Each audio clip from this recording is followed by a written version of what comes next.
Okay, ladies and gentlemen, it's a little after 9, and I think I have the screen shared correctly so that you should see the cover page that's just today's CNC Mentor webinar series, session 3 with the date.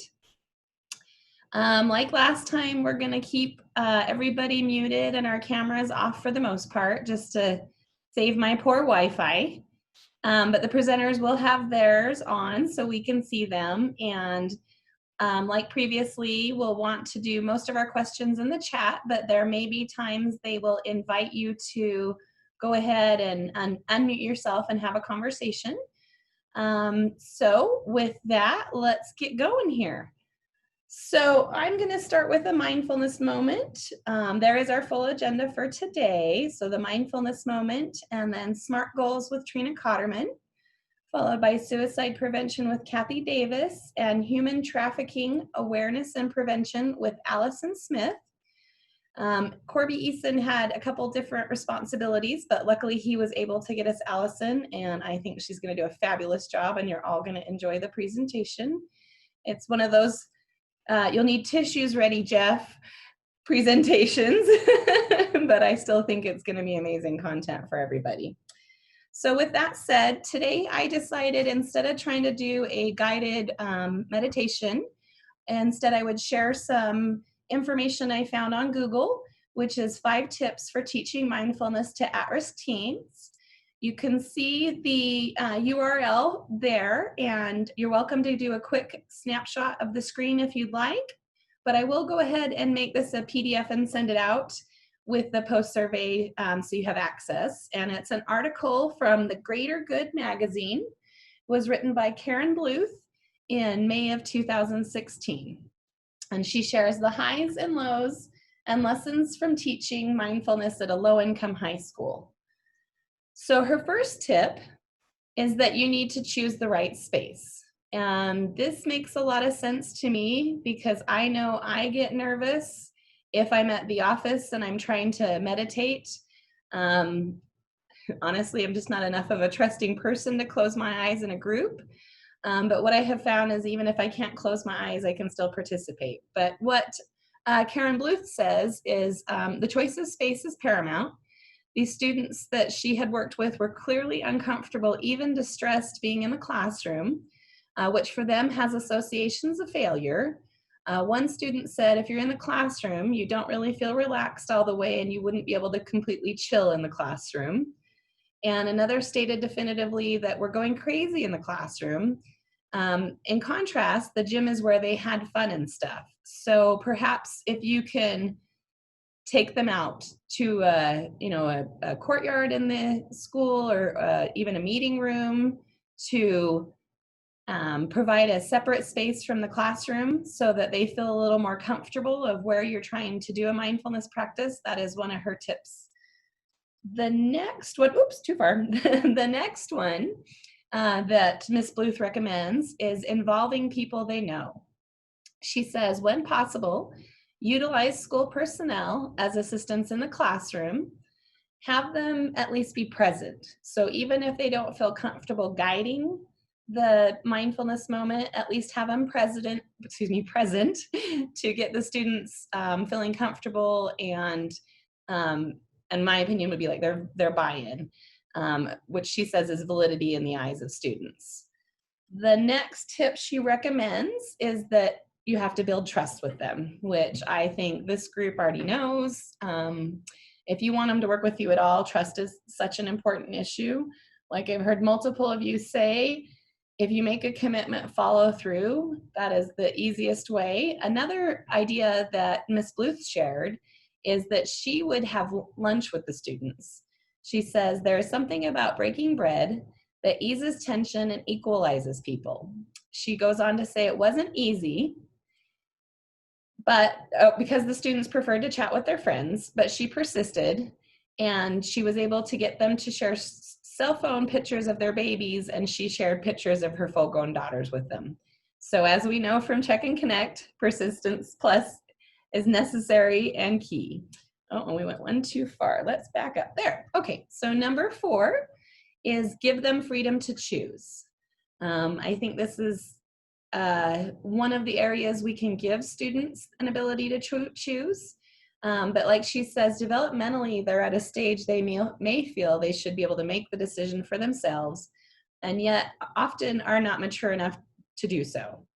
But this is one of those areas where we can let them make that choice. But that doesn't mean they can be disruptful or derogatory for the students who are participating. So remind them if they're going to choose out of participating, they just need to sit quietly. And then her fifth suggestion, or excuse me, tip, is be flexible with your curriculum, within reason, of course. You don't want it to get out of hand. She says most mindfulness activities are designed to get at the same thing, to bring awareness and non-judgmental acceptance of present moment experiences. I focus on her statement here, non-judgmental acceptance, because even when I'm meditating, I get frustrated with myself that I was distracted. So that's one of the things I'm working on, is learning to forgive myself and take a breath and go back to the practice. And her example is when engaging with restorative yoga, students listen to relaxing new age music and were invited to turn their attention toward the sounds when their minds drifted, to bring them back to attention with the music. So those were her 5 tips. And like I said, I will go ahead and share that link out so that you guys can read the full article in depth. I just kind of grabbed the first couple paragraphs of each tip so that we didn't take all day on this particular conversation. So next we will be hearing from the amazing Trina Cotterman. She was so cute when I asked her for a bio. I made her laugh. And so she worked with Ann Jones, who's the Granite coordinator, to come up with this. So Trina Cotterman has been a mentor with the Granite School District YES program for 21 years. She's a mother of 4 and a grandmother of 4, including twin granddaughters.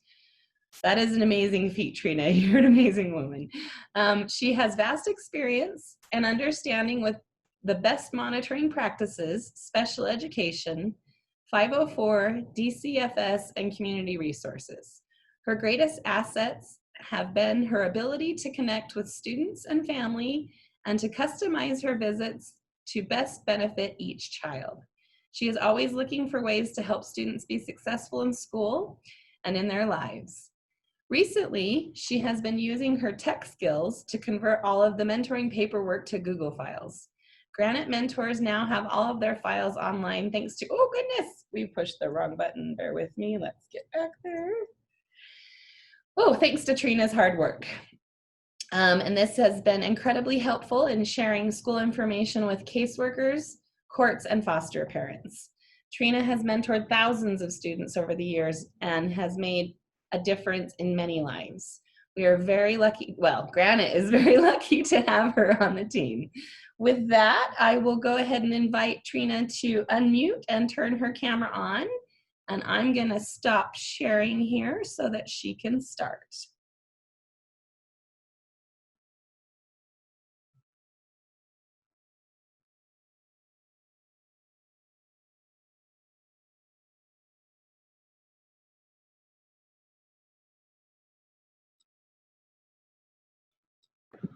I'm getting my screen up with everything. Thanks. Thanks, Trina. No worries. It takes a minute to get it going. It does. Wait. Okay.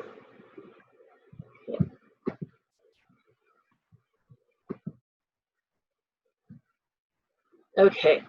Can you see? Can you hear me? No. I muted myself. Okay. All right. Can you see the screen? Can you hear me? Is all well? Yep. Okay, perfect. Okay. So thanks, Anne, for that log thing. And I did laugh. It was crazy to think that I'd have to talk about myself, but that's not something I do. I'm grateful for the opportunity to share this. And so the introduction I have is, we all know setting goals is a vital practice that can be benefited with anyone who has a dream or vision for the future. The young people we have the privilege to work with are starting out on a journey with a disrupted life. It is our opportune time to help them develop some goal-setting skills, not only will these skills serve them throughout their lives, but build them now to mold their future to one that they desire. Sometimes these kiddos don't really see a dream, or they don't know that they can do something more than what they have. And so sometimes giving them a vision or seeing small, simple things that they can achieve is our job.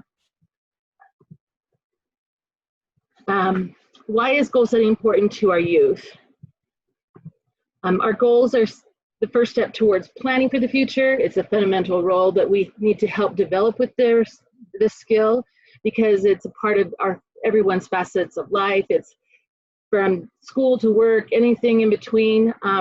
It's really a vital thing that all of us do, and they need to do. I'm going to refer a lot to goal setting and the SMART goal as a mentor plan, because I believe that the mentor plan, there's more to it, but a big fundamental part of it is a SMART goal, and what a SMART goal offers the skills and a way to develop a successful plan. With our students, not only exposing them to this mentor plan, it gives them, and goal setting, it gives them the mechanics and techniques of a goal, but it also gives them an opportunity to experience early wins and develop themselves, believe in themselves, a focus also, and a purpose for our connection and our time and our visit with them. How do students gain benefit from the mentor's plan?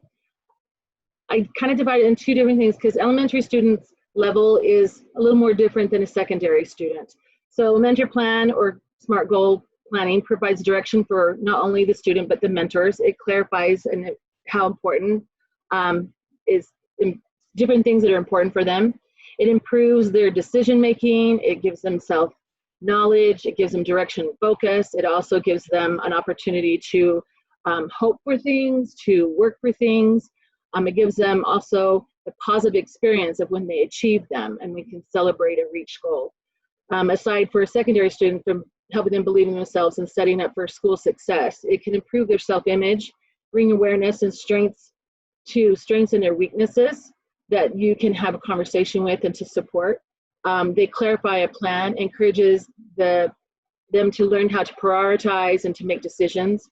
It also helps them to do the big thing, which is to help things that are wished for become reality. And again, to experience a win. What mentor plans are effective with us for kids and teens? It is Check and Connect uses the SMART goal as the model. It increases success and provides feedback on a student's progress. There are some skills that are required for it, and the good news is that everyone can learn how to do these skills and what those things are through practice. I'm going to quickly kind of go over the SMART model and just kind of give you the breakdown. You can actually have the more specifics. We all know that SMART means S, specific. It's important to be specific. It defines what you want to achieve. It also is the conversation to have with the student that says, who needs to complete this goal, and how do we support them, and who's going to do what in this connection and this progress of working together. We want to make sure that it's achievable, that looking at the why, the what, the where, when, and how it will go, to know that it is really a sound goal. M is measurable. It tells us what and when we achieve. It's kind of the definition of how we're going to measure the goal. It's where we use the numbers, facts, reports. It tells us that we need to know and ask the questions, how are we going to do this? How much time is it going to be necessary? Or how often do we need to check in? And how frequent, just those kind of important pieces to measure how things are going, if it can be accomplished, and when it can be accomplished. The A is attainable. This is the balance between the effort required and the effort put in. Both of those things must be worth it for the person.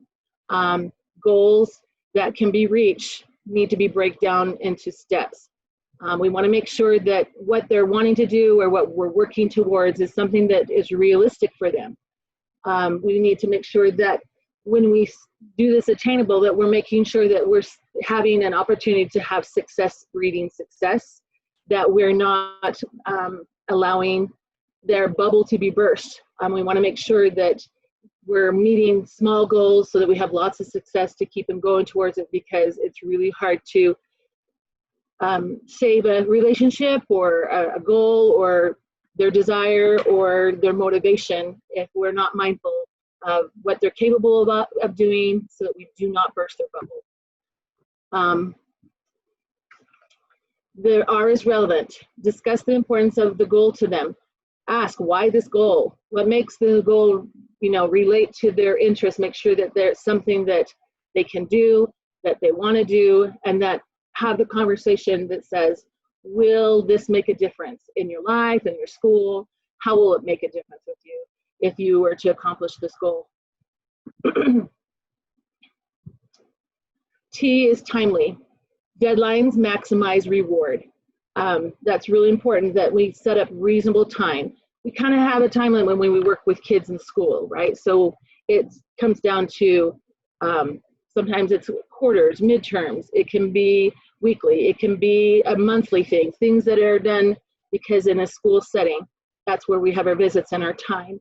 The expectations with a checkpoint for goals to be a positive experience. We want to make sure that when we put these time limits that we're not putting stress on that student to cause that to become a negative thing. We want to make sure it's positive.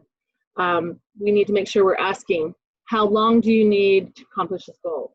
What kind of timing do you have available to put towards this goal?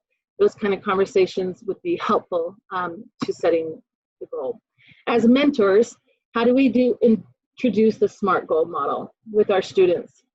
Mentor plan. I think for me, I work the mentor plan to be a bigger picture of lots of different things. Some of them, sometimes it's their story and things that they have going on in their life, how I can help with that. But I need to make sure that my SMART goal also is part of that. So how do we just say, we're going to have a SMART goal time and just put it out there, or put a piece of paper out and say, let's sit down and work through this one sheet. I think that what I do is I use worksheets and activities. They provide a low pressure context and a high engagement interaction with them. I found that when I do this, it makes it so that they're more engaging and more interested in participating in setting goals because they're not really happy. One that I use with my elementary kids is called 3 Stars and a Wish. There's a worksheet that comes with it. And this is kind of fun. It gives them an opportunity to celebrate the things they know they're really good at. The 3 stars is I try to make sure that they have I encourage to have at least two out of the 3 to be about education. Have them talk about things they're really great about in school, with friendships or following just circumstances, and just let them celebrate and talk about all those and be the scribe and write some of those things down so that you can validate and celebrate the things that they're good at and write those 3 down. The wish is how you approach that is how can you support what's something you want to do better, that you want to support those 3 stars to be stronger. And so we talk about some of those things, and that ends up being the goal. And that's just an activity that leads us. The second one that's a little more older, elementary and all secondary, I call Smarties. Again, it's to kind of set up an activity that's fun, exciting to be able to stimulate an activity that stimulates a conversation and brings attention to how they learn, how they are motivated for us as a mentor, but also to see that they can set goals, that they can accomplish something and do some things that kind of could be hard. So a little example, a little summary of this is the items you would need to have on hand would be 2 rolls of Smartie candies and a copy of the Smartie record. It can just be a piece of paper that you have, and then a timer with an alarm for 1 minute. I use my iPad or my watch or my cell phone that has a timer, and that is set for 1 minute. This is the instruction. I'm just kind of summarize it. Is the concept of this is for them to say, you're going to stack Smarties in 1 column, 1 hand in 1 minute. With that task, how many do you think you can stack? They write that number down. Then you tell them, now the important part is it's in that 1 minute, in the rush, after the timer goes off, you have to count together, 1, 2, 3, 4, 5, which is 5 more seconds, so that if anything falls, it's done, because you can only count and score the remaining standing Smarties. And so we go through this and the kids just absolutely get so excited. Then I tell them we're going to do 3 rounds. And then I said, so the first one is again, and we repeat together, 1 column, one column, 1 hand, 1 minute. And then count to 5. And then we 1, 2, 3, 4, 5. So then I said, we wrote your goal down. I'm going to start the buzzer. So ready, set, go. And then they do that. And they get so excited and things like that. And then when the timer goes up, we count. And then we scored the remaining standing Smarties. And on the next page, it tells you how you score that. Then I do a second round. And I tell them, okay, we're going to do a second round. Look what you did. This is your goal. This is how many you did. This is what you thought. What do you need to do differently? Or what do you think you can do better now that you understand? And then let's write a goal. So they write it down. And then I change it up on them a little bit. I said, okay, now that you've done it with one hand, I want you to do it with your non-dominant hand. So if you were using your good hand that you know is so good, you're going to use the other hand that doesn't work as well. I mean, it's not as strong. And so they're like, oh, I don't know if I'm going to be able to do the goal. I said, give it a try. So that we do again, remember, 1 column, 1 hand, 1 minute, and ready, set, go. And then they do that. So then the third time we kind of do that same process, work through it. And I tell them at the very end, I said, now you only get to use your pinkies. Sometimes they'll even want to do a fourth one. It's just like Trina and a competition thing with me. How many do you think you can do? And we have that little interaction piece, makes it really fun. But after we're all done with these things, one of the things that's real important, those are like I said, the next the slide would show the rounds. That's kind of the information. I do what I call a debrief and a reflection of the activity that we talk about. How did your goal and accuracy change the rounds went on? And we talk about why and how. Then the other question that I ask is, what influences came into play? How did you respond to when things were falling over, when something was happening? And sometimes if they have swearing problems, they did swear and they always apologize to me. But the most part is they just got really interested into it. What was the best round? Why did you like that round better, and why? And what motivated you? And the main thing why I encourage what motivated them is because that'll help you as a mentor to understand what it is that motivates them. They have to think about it. They have to identify that part. And they're usually very good at telling you what and how. And then what lessons about goal setting can draw from this. So this is the points system. By stacking the candies, 5 seconds after the buzzer, you get to, if your goal is not reached, you can only count 5 points for everyone that's standing. If you reach your goal, you get to count 10 for all of those, and then you get to count for all the additional ones that were above at 5 points. And it gives them some math skills, it gives some interactions, and kids really love this, and it gives an opportunity for me to then talk about goals, and it opens doors to have that communication. The other activity that I do is called Ask Fun Questions. Asking questions in a great way tells the children and students to think about what's important to them, what they like to achieve and accomplish, and how are they going to get there. This is the instructions and some suggestions of a couple of examples of questions. What's really important here is for you to listen to what they're saying, to write down some of the details of the things they're saying, because that's real important to help you understand how to do those goals, set those goals, and to hear things that would be helpful and useful. And then we always discuss how to plan and to see that you can have hopes and you can have goals and you can have dreams. And let's see what we can do to make them real to you and to have some success and wins. I am going to share now an activity, that one of ask a question.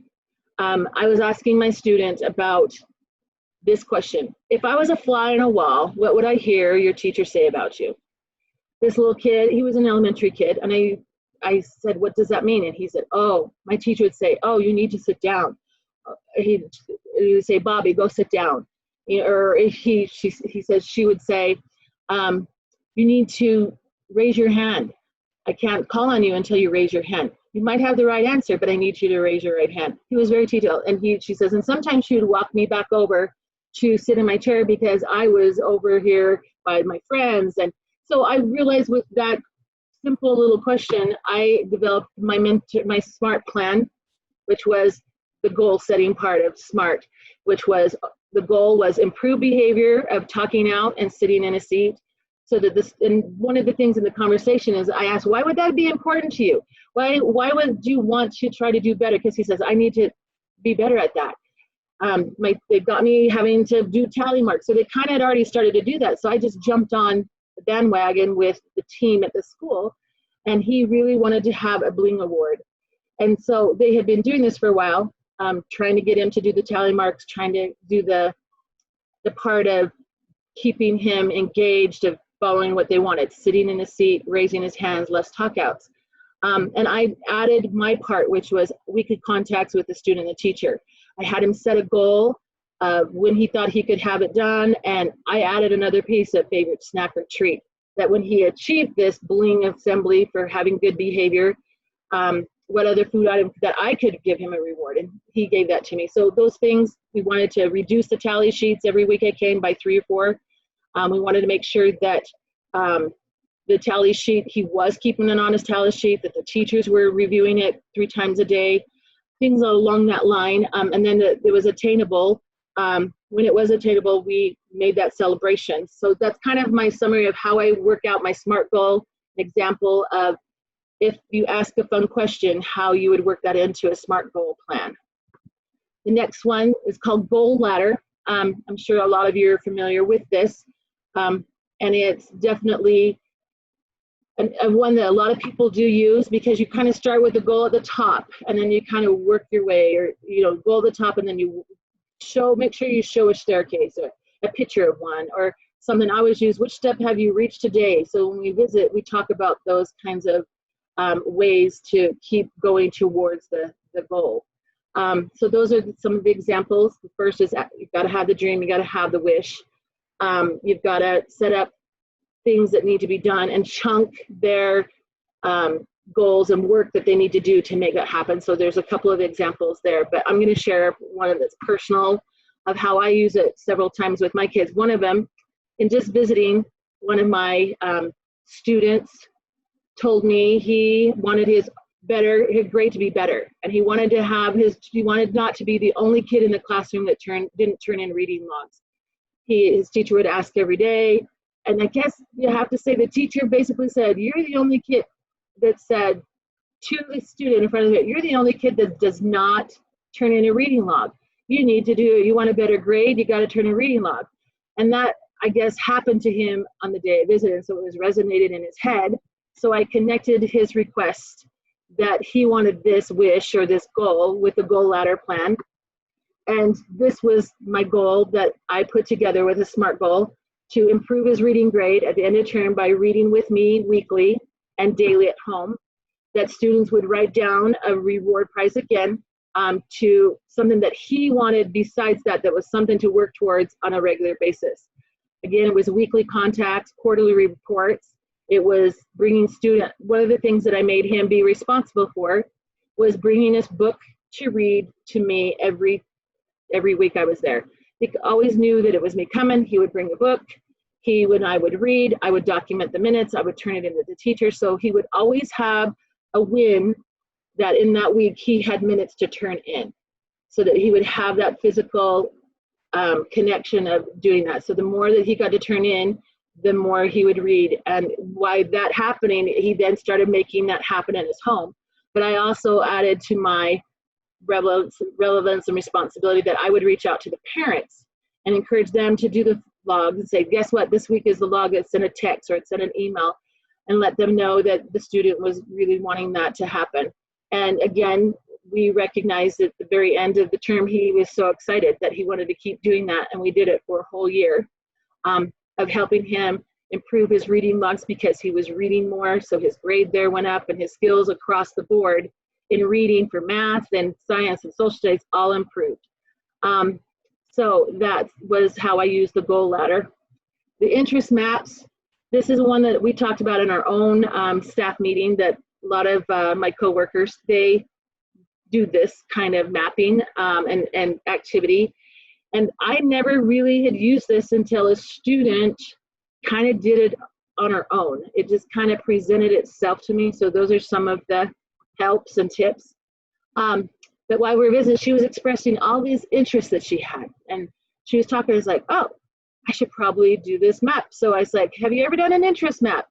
And she's like, no. So we went through and I took her ideas and her expressions and her interests, and we wrote them down in visual and put them together in category and things that were commonly that needed to be done. We worked out this map to find out what was going on, and all on her own. As we did this process, she turned to me and she says, oh my gosh, I need to have better grades. I've got to, if I want to achieve these things, every single thing I need to have a 3.0 or higher GPA. How am I going to do that, Trina? And so I wrote up our SMART plan for her to be about better grades, and that she would turn assignments on time. That was her thing. She would get her work in, but she wouldn't turn on time. It was always at the very end. It was a crunch and there was lots of pressure. So she never really had all of her assignments in. Sometimes they were late. So we just focused on turning in work on time. So we talked about how planning her time and her schedule and doing the A day work on A day homework and B day on B day homework. And I checked weekly, and we pulled up assignments, and we kept in contact with teachers, and she was not dreading the midterms anymore and quarterly reports. She was excited to see what was on them, because she knew that we had done the work, that she would have the success of the higher grades. And the 3.0 was our goal. But doing these things, she ended up in the 3.4, 3.5 range. And so it's real important that we do those things. It makes it so that not only do they have what they want to go, I try to make sure that I have an individual reward for me, for them working hard and working with me. And in our district, we have a certificate for honor roll students, and she made that honor roll with a certificate and a gift card to use. How can we best help students achieve the plan and the goals they've set? I've kind of gone over some of those things, but expect results. Goals that are too general, too ambitious, or something they weren't entirely committed is going to be a fail. It can turn into a fail. So to tackle this, we need to make sure that our mentor plan has a SMART goal that is driving our visits. When we visit with our students, their stories and the support and things we need to do is part of our visit. But the mentor plan that's where that falls on the mentor plan. But the SMART goal is the vehicle and the drive that puts us to success. We might need to be very mindful of making motivations. Things might arise and have problems, and we need to make sure that the time's passing, how you doing on this, and be a time management person for them. The other thing is we might need to help them be able to recover from barriers and show them how to be flexible when things aren't going as planned, and how to keep their eye towards the things that they need to do.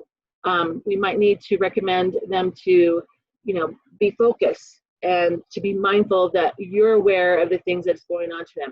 But as a mentor, our number one goal needs to be to have a SMART goal be successful, is to be mindful that they don't have an interest. If they haven't bought into the plan, there will be no success, and we will be bursting bubbles. We need to, again, make sure that we're not bursting bubbles, but having them have success, breeding success. In closing, these pictures, I'm sure all of you have seen this artwork before, or might be familiar with it, but not only is he famous for artwork of all kinds, when you look up SMART goals and goal settings and things like this is a quote from Picasso that says, oh, sorry, let me go back. Sorry, it went too fast. Our goal can only be reached through the vehicle of a plan. Sorry, the plan. And all my stuff just flipped out. Sorry. A plan, and which is vigorously, we must fervently believe, and upon which we must vigorously act. There is no other route to success, and that's from Picasso.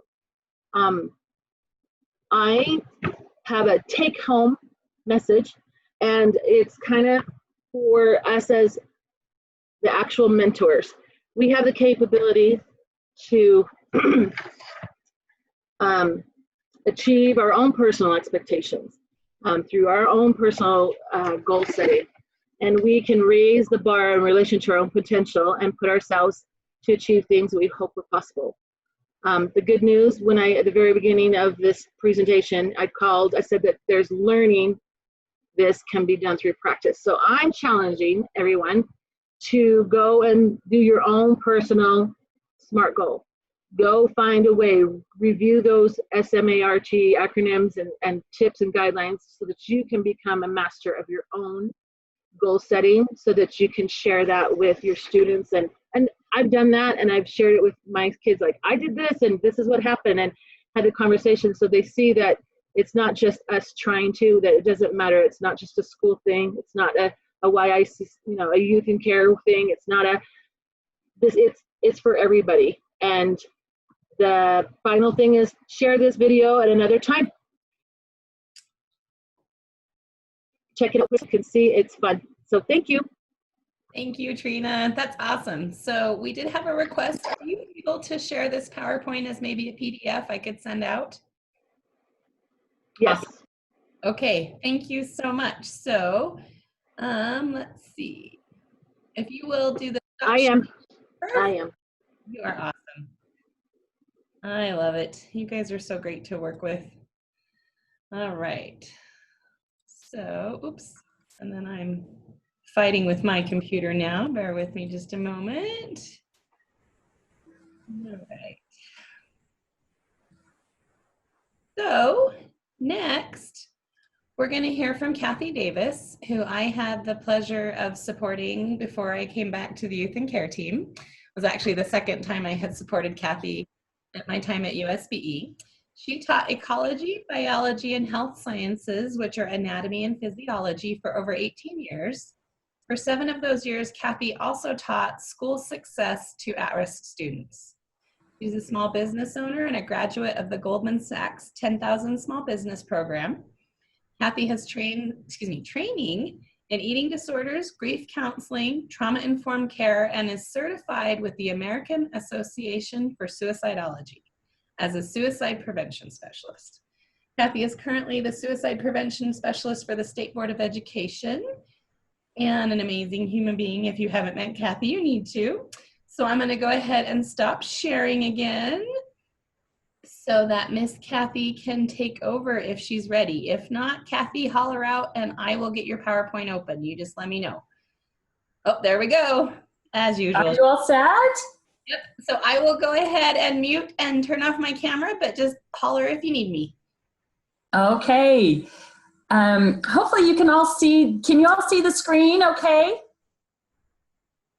All right, just as we're getting started, what I would want to do, and please use your chat function for this part, is I want you to go back in time to when you had one of those terrible, horrible, no good, very bad days at school, and someone actually had to just walk you home because you were so emotionally distressed and didn't know what you were going to do. But who is that person in your life that when you're having that awful day, they can walk you home and help you realize that everything's going to be okay and things do get better? So I just want you to let's start seeing in the chat if you have somebody in your life that's like that for you.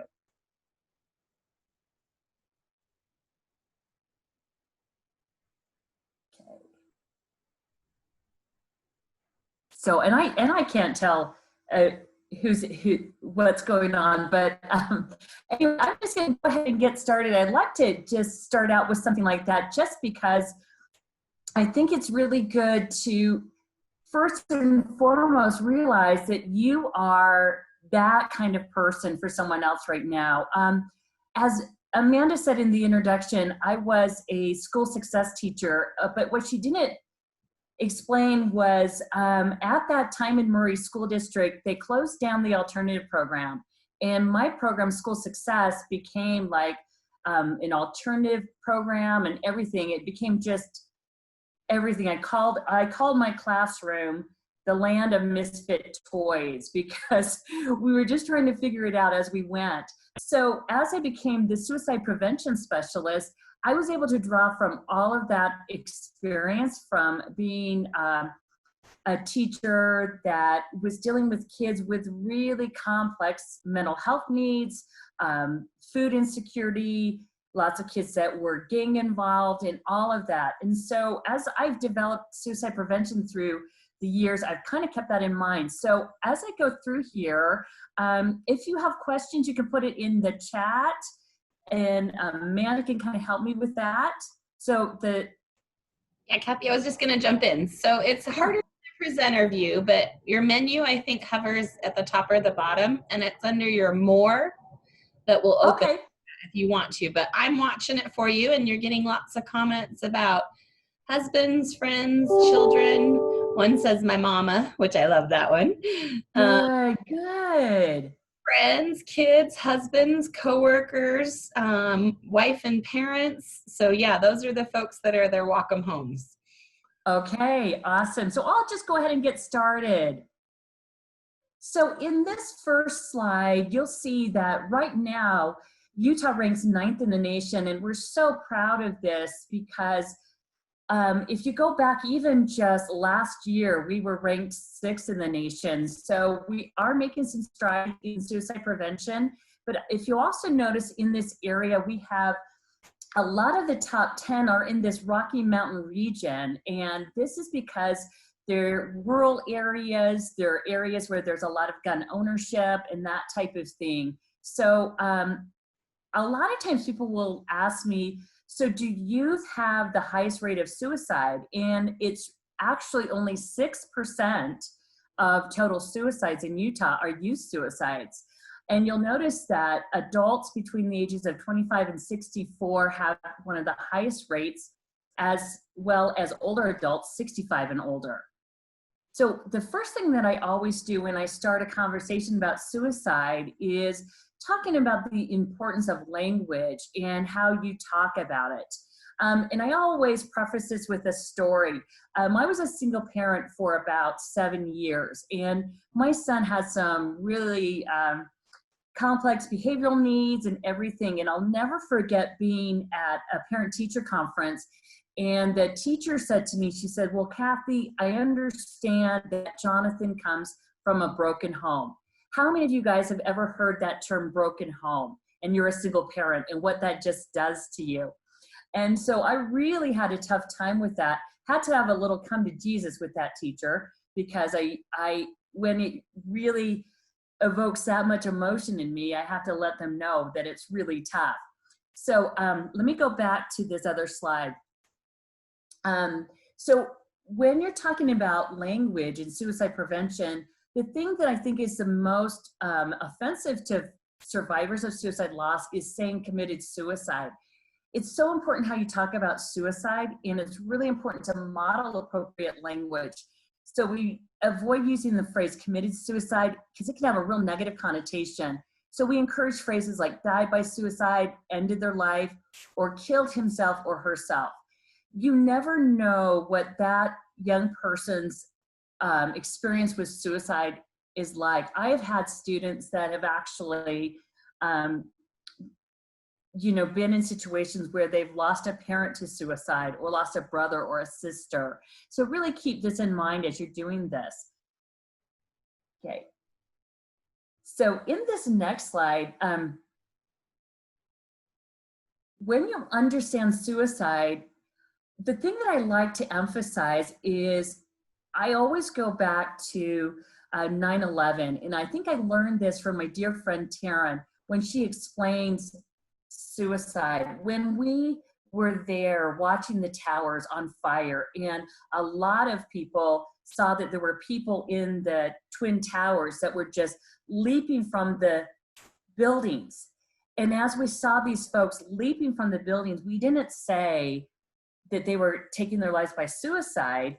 We realized that they were just, even though they were taking their lives by suicide, they were trying to escape just this unbearable pain. So because of this, most people experience intense uncertainty about suicide. Part of the person wants to be hopeful and connected to people. And that's what you want to do, is you want to connect them to those reasons for living, because everyone has reasons for living. So as I do suicide prevention, I use a lot of tools to help people understand steps to respond to youth suicide. So I actually borrowed this from Forefront Suicide Prevention in Washington, and it's the acrostic LEARN. And LEARN stands for look for warning signs, empathize, ask about suicide, restrict lethal means, and next level of care. So I think I have this on a time thing, so it goes really fast. So I'm sorry for going back through here, but I will give you these slides. I actually gave these to Amanda, and you can have these. So learning the facts, when you talk about this, facts just represents feelings such as those of hopelessness about the future. And so F is the feelings. A represents actions such as displaying severe or overwhelming pain or distress. C stands for changes like worrisome behavioral cues or marked changes in behavior. This could also be things like withdrawing from your friends and your family, or just changes in social activities. The T represents threats or talk, and this is about the things that they talk about, write about, or make plans for. And then finally, S represents situations. Situations that are really stressful for kids. And for kids, lots of stressful situations are things like getting in trouble at school, getting in trouble with the law, you know, getting a really bad grade, being humiliated, all of those kinds of things. So when we go into the L, which is learn, you want to look at all of those facts and you look for the warning signs. And if that particular youth has had a suicide attempt in the past, that's something to also be really aware of. Or if they have family members that have died by suicide or have had attempts. Okay. So the next one, E, and we can't show videos in here, but I'll share with Amanda some video links that are really helpful. Empathize is so important. My mom used to say, I don't care how much you know until I know how much you care. So listening is not the same as waiting to speak. So I'm concerned about you and what's going on in your life. So these are some ways that you can be really empathetic with kids. I like the third one, and I'll show this to you again. It says, we can't make the problem magically go away, but we can get you to a place where you can have more control. With kids, it's all about strategies. It's all about what can I teach them so that they can have the coping skills to deal with difficult situations, whether that's mindfulness techniques, breathing techniques, emotional regulation, what have you. The ask, and this is something I get asked all the time, like, well, I'm really afraid to ask them. Well, that's why you have to get comfortable with being uncomfortable. I once had a student that said, Miss D, you're gonna be so mad at me. I don't know what to say, but I'm just a little bit, and she paused and she said, pregnant. And I said, a little bit pregnant? And so when you think about these things and asking these uncomfortable questions, you really want to put the person at ease and let them know that this is a situation where suicidal thoughts are really, really common. If people understood just how common they were, they'd realize that there's a way to see, are those suicidal thoughts somehow coming to kids' mind because they're so stressed and they have to have those thoughts to somehow bring that stress level down in their life. So another thing that you can do is, these are 3 things that have really helped as I've taught people how to ask about suicide. The first one is really setting the stage and saying, with all the stress and painful emotions you're describing to me, it's really understandable if you had thoughts of ending your life. And so what you do for the student or that person that you're working with is you say, you're validating their experience and saying, this is really, really tough. Like sometimes people that are going through a divorce or whose parents are splitting up feel like they don't want to live anymore, or sometimes they think about killing themselves. And then you just say, you're not alone, and have you been having thoughts like these? So the next one, oh, sorry, I'm going the wrong way, is keeping those young people safe. So if you're in a situation with someone that is suicidal, you will have protocols at your school. And one of the protocols that we are really trying to implement with folks across the state is keeping that young person safe.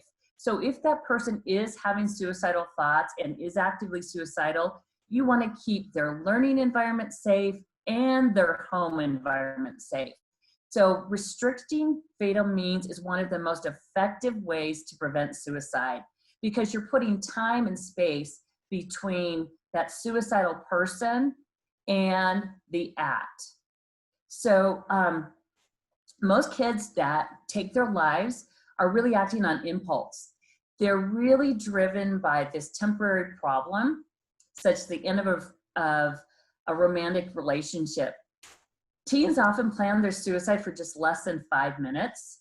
So if with that impulsivity, if you can put time and space and that's not available, the firearm or the pills or what have you, then they're not going to go on and take their lives by suicide. Then the final thing is the N is next level of care. So I know a lot of you folks are working in different settings, but one thing I want to just emphasize for you is become really familiar with how you make a warm handoff at your school. So if you have a kid that is suicidal, you are covered by the law and you can ask them if they are suicidal. A lot of people say, well, if I ask them if they're suicidal, can I actually do that? Yes, there is a law on the books that protects you, but it says that is with the purpose to connect them with their parents, their legal guardian, or their foster parents, or whomever is in charge of that young person. So talk to your school psychologist, school counselor, school social worker, school nurse, or whoever is your crisis response team. So here are kind of just an example of all the people that could be school employed mental health professionals for you. So once you do that, or if you are not in a capacity to do that, you can oftentimes call the Safe UT line, you can call the crisis response line, you can also call 911. So there's lots of ways to get in connection with ways to make that child safe. So it's just an overview of all the different folks that can help you at your school. And these next couple slides are just some calls to action for you guys of what you can do.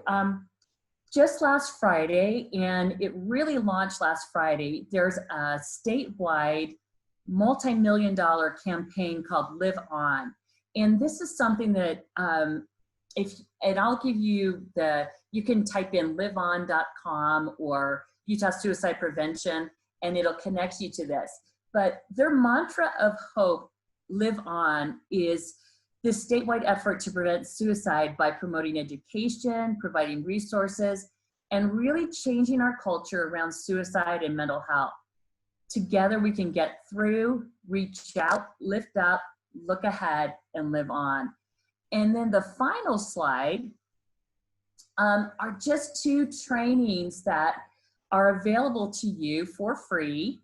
The first one is 15 minutes, and I just went through it earlier this morning. It's fabulous. It's brought on by Intermountain Healthcare. And if you don't have a lot of time, but just want to review some of the principles of suicide prevention and intervention, it's an interactive training. It really says it takes 15 minutes, but I did it in like 10. And then if you have more time and you want to really go in depth, I created the Youth Suicide Prevention Training for Employees. And this is the information on how you can access this, and you can get 2 hours of suicide prevention training. And it's very comprehensive. It goes through legal requirements and anything else that you might want to know. So I went through that really quickly. So Amanda, if you'll help me out, if there's any questions or anything that I can go back to. Amanda, would you be able to put up the one slide that goes over Learn? It's one of the 2 handouts that I gave you. Yeah, so if you go ahead and hit the stop sharing on your end, I will open that. Okay, I will do that. Just need to grab it real quick. So everybody bear with us for just a minute. You said that was okay, I've got 3 screens. I'm just trying to get to it. so Okay, here there we go. All right, awesome. Thank you. And I understand I keep clicking on the wrong thing myself this morning. So, okay, this should be your handout. Let's see if I did it right. Are you seeing it? Yeah, so this is something that you can all utilize. And this, I think it really helps just to break it down so that you can know in just 5 easy steps of how to intervene for suicide. And then I would also really make sure that you have online, and then we also have a number of pamphlets that we are going to be distributing out, and we'll distribute out to all the Check and Connect mentors, and I think magic cubes too, coping cubes, right? Yeah, I think that's our hope. Absolutely. We just got to get purchasing stuff and fiscal year stuff. So, and then if you wouldn't mind sharing the other handout, that would be great. The one about the pandemic. We'll just get that open here and make it so we can see it. Okay. All right. And I don't know how many of you have been involved with responding to a suicide death or a faculty death, but during the COVID-19 scare, we developed this protocol because I think you really need to be prepared for just about any situation that might come up. Would you mind just scrolling up here for a minute? Yeah, just right there.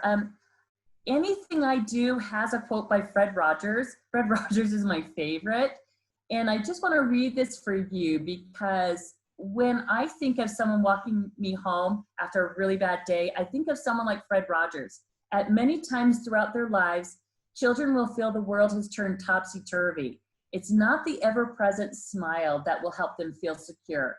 It's knowing that love can hold many feelings, including sadness, and that they can count on the people they love to be with them until the world turns right side up again. And I think that's one quote I want to leave you with about just the impact that you make. These kids put footprints on your heart and you will never be the same, but you do the same for them. And keep that in mind. And I'm so grateful to be able to present today. And you are so blessed to have Amanda as your leader. I am so grateful to be able to be associated with her.